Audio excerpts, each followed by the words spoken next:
Hi, BrenTech here, where tech is made simple. So Google is rolling out this week's latest security fix for the Chrome web browser, which they pushed out on the 9th, once again late yesterday in my part of the world. And Google is now pushing out security updates, as many of you may know, on a weekly basis, where they used to do it back in the day on a bi-weekly basis. And because we are dealing with a high-risk security issue, it's always good to double-check by heading to our main menu, Help, about Google Chrome. And after the update has been applied, we are sitting on version 120.0.6099.216 or 217. Either or means you're up to date if you are running Mac, Windows, or Linux. Now, this week, as mentioned, we only get one security fix, and that's because of the weekly security fixes, that amount of issues is being decreased now because of the more regular release cycle for these updates. And it's one security fix, and it's important because it is a high-risk vulnerability, which is rated just under critical.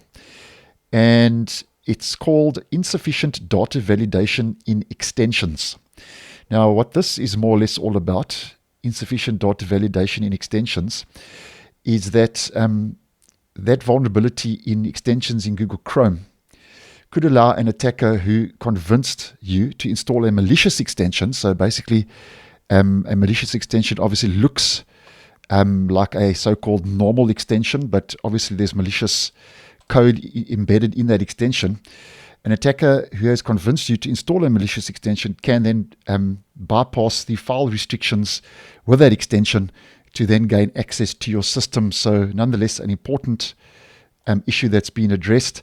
And there are no mention of any 0 days or exploits in the wild, but high risk, as mentioned, is just under critical, and nonetheless still an important security fix that has rolled out for the Google Chrome web browser. And we are expecting Google Chrome, the next version 121, to start rolling out the week of the 23rd. So I'm sure that 23rd, 24th of January, we will see our next major version upgrade. So thanks for watching, and I'll see you in the next one.